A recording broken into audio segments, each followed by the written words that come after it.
Welcome back to First Aid Neurology Review, brought to you by Falcon Physician Reviews. It is important to have a good understanding of the anatomy of the spinal cord and related nerves. There are 31 spinal nerves altogether, just like there are 31 flavors at Baskin-Robbins. There are 8 cervical, 12 thoracic, 5 lumbar, 5 sacral, and 1 coccygeal. Notice that there are 8 cervical nerves, but as you know, there are only 7 cervical vertebrae. This means that C1 through C7 exit via intervertebral foramina above their corresponding vertebrae, while all other nerves exit below. The most common site for vertebral disc herniation, which means that the jelly-like nucleus propulsus herniates through the annulus fibrosus, is between L5 and S1. It is important to know where the spinal cord ends when planning a lumbar puncture.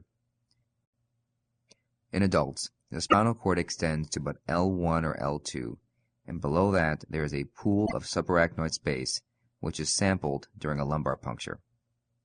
Lumbar puncture is usually done at L3, L4, or L4, L5, which is at the level of the cauda equina. A mnemonic for this is that to keep the cord alive, keep the spinal needle between L3 and L5.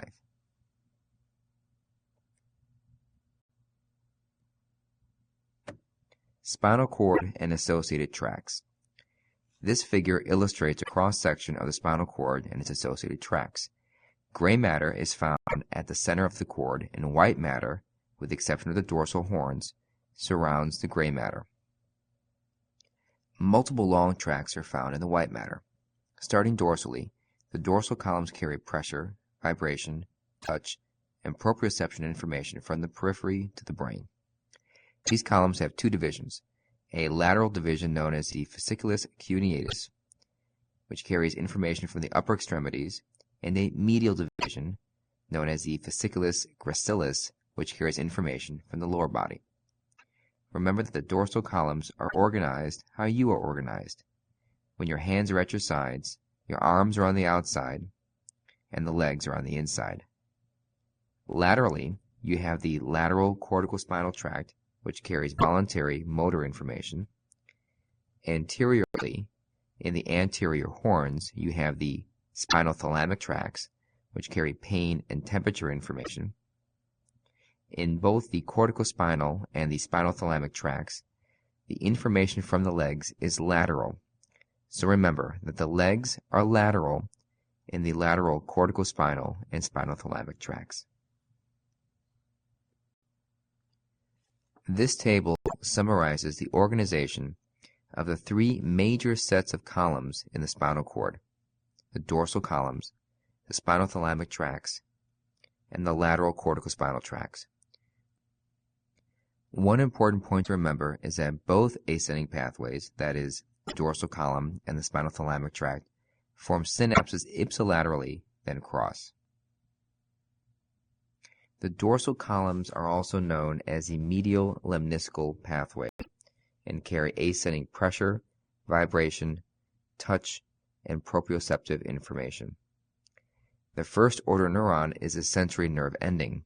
Its cell body is in the dorsal root ganglion and enters the spinal cord, ascends ipsilaterally in the dorsal column. The first synapse is in the ipsilateral nucleus cuneatus or gracilis, found in the medulla. The second order neuron decussates in the medulla, then ascends contralaterally in the medial lemniscus. The second synapse is found in the ventroposterior lateral nucleus of the thalamus. And finally, the third order neuron is found in the somatosensory cortex. In the case of the spinothalamic tract, which carries ascending pain and temperature information, the first order neuron is the sensory nerve ending, typically an A delta or C fiber, and the cell body is found in the dorsal root ganglion, and the axon then enters the spinal cord. The first synapse is found in the ipsilateral gray matter within the spinal cord. It then decussates at the anterior white commissure and ascends contralaterally, and the second synapse is found in the ventral posterior lateral nucleus of the thalamus. And again, the third order neuron is found in the somatosensory cortex. The lateral corticospinal tract, which carries descending voluntary movement of the contralateral limbs, consists of an upper motor neuron in the primary motor cortex. This neuron descends ipsilaterally through the internal capsule until it decussates at the caudal medulla, at what's known as the pyramidal decussation, and then descends contralaterally. The first synapse is found at the cell body of the anterior horn within the spinal cord. The second order neuron is the lower motor neuron, which leaves the spinal cord and then synapses at muscle at the neuromuscular junction.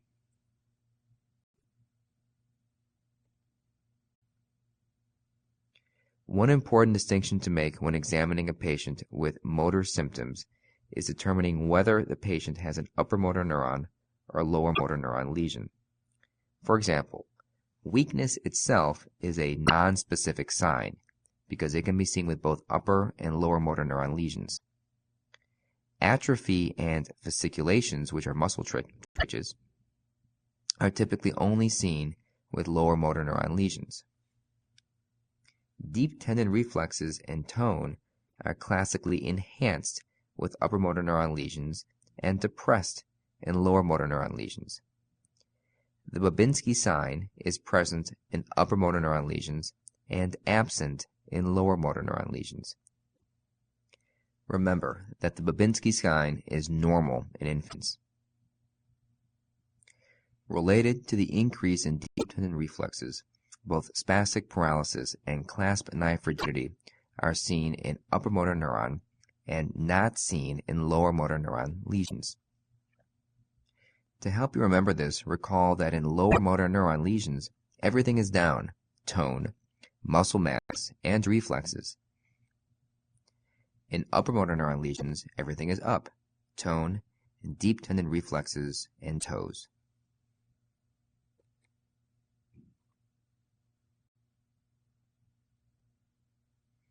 It is important to know the classical clinical correlations seen in spinal cord lesions, and these are summarized on this slide. For example, in poliomyelitis and Werdnig-Hoffmann disease, there are lesions of the lower motor neurons only. This is due to destruction of the anterior horns, and this leads to a flaccid paralysis. In multiple sclerosis, there are lesions mostly in the white matter in the cervical region. These are random and asymmetric lesions due to demyelination. These patients often have scanning speech, intention tremor, and nystagmus. ALS, or amyotrophic lateral sclerosis, involves combined upper and lower motor neuron deficits with no sensory deficits. These patients have both upper and lower motor neuron signs. When there is complete occlusion of the anterior spinal artery, there is infarction of the anterior and lateral portions of the spinal cord. However, there is sparing of the dorsal columns and the tract of the Sauer. The upper thoracic anterior spinal artery territory is a watershed area, as the artery of Adamkowitz supplies the anterior spinal artery region below T8. Tabes dorsalis, seen in tertiary syphilis, involves degeneration of the dorsal roots and dorsal columns, and this leads to impaired proprioception and locomotor ataxia. Syringomyelia, which is expansion of the central canal of the spinal cord, damages the anterior white commissure of the spinothalamic tracts. These are second-order neurons, resulting in bilateral loss of pain and temperature sensation, usually at levels C8 to T1, and this is seen often in Arnold-Chiari type 2 malformations, and these lesions can expand and affect other tracts. Vitamin B12 deficiency, vitamin E deficiency, and Friedreich's ataxia can lead to demyelination of the dorsal columns, lateral corticospinal tracts, and spinocerebellar tracts, leading to ataxic gait, hyperreflexia, and impaired position and vibration sense. As described in the previous slide, poliomyelitis can cause significant spinal cord disease. Poliomyelitis is caused by the poliovirus, which is transmitted by the fecal-oral route. This virus replicates in the oropharynx and the small intestine before spreading through the bloodstream to the CNS, where it leads to the destruction of cells in the anterior horn of the spinal cord, leading in turn to lower motor neuron dysfunction. The major symptoms here are associated to both the viral infection, causing things like malaise, headache, fever, nausea, abdominal pain, and sore throat, and then ultimately signs of lower motor neuron dysfunction, muscle weakness, atrophy, fasciculations, fibrillations, and hyporeflexia. The common clinical findings are CSF with a lymphocytic pleocytosis and a slight elevation of protein with no change in CSF glucose. The virus can be recovered from stool or throat to help with a diagnostic evaluation.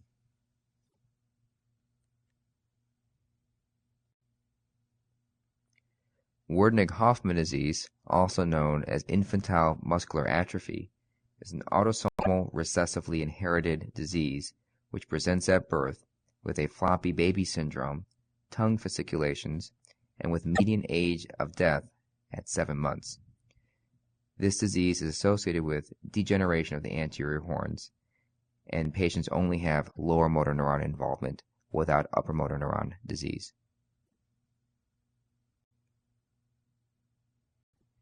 ALS, or amyotrophic lateral sclerosis, commonly known as Lou Gehrig's disease, is a devastating neurological illness associated with both lower motor neuron and upper motor neuron signs. Classically, there are no sensory, cognitive, or oculomotor deficits.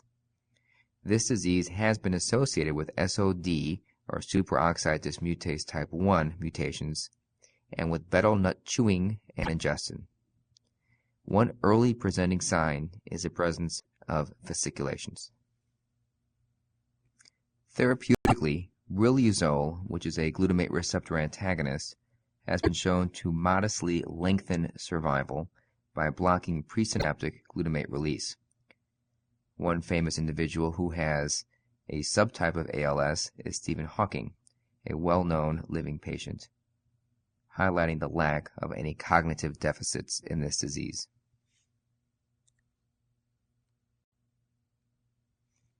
Tabes dorsalis is a manifestation of tertiary syphilis. Pathologically, what's seen is degeneration of the dorsal columns and dorsal roots due to the tertiary syphilis infection, resulting in impaired proprioception and locomotor ataxia. This is also associated with Charcot's joints, shooting or lightning pain, as well as the Argyll-Robertson pupil, which is a pupil which is reactive to accommodation and not to light. These are often called the prostitute's pupils because they accommodate but do not react. There is also the absence of deep tendon reflexes, positive Romberg sign due to the lack of proprioceptive sense, and sensory ataxia at night, again because of the loss of proprioception.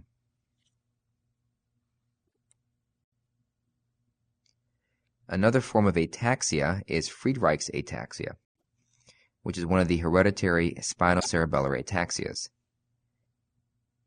It is an autosomal recessive trinucleotide repeat disorder with the locus of the genetic abnormality being a GAA repeat in the frataxin gene. This leads to an impairment in mitochondrial functioning and a degeneration of the spinocerebellar tracts in the spinal cord. Clinically, these patients manifest with a staggering gait, frequent falling, nystagmus, dysarthria, pes cavus, hammer toes, hypertrophic cardiomyopathy, and this is often the cause of death in these patients. These patients often present in childhood with kyphoscoliosis. One way to help you remember this disease is that Friedreich is fratastic. He's your favorite frat brother, always stumbling, staggering, and falling. Brown-Séquard syndrome. The Brown-Séquard syndrome is a classic example of how understanding detailed neuroanatomy can help you understand a clinical syndrome. Patients with hemisection of the spinal cord, often caused by trauma or inflammation, will present with ipsilateral upper motor neuron signs because of the corticospinal tract lesion, ipsilateral loss of tactile, vibration, and proprioceptive sense, contralateral pain and temperature loss, typically a few levels below the lesion and below, ipsilateral loss of all sensory modalities at the level of the lesion, and lower motor neuron signs, i.e. aflaccid paralysis, at the level of the lesion. If the lesion is above T1, the patients will also have an ipsilateral Horner syndrome, since the sympathetic innervation of the eye is derived from T1. That concludes this section of First Aid Neurology Review brought to you by Falcon Physician Reviews.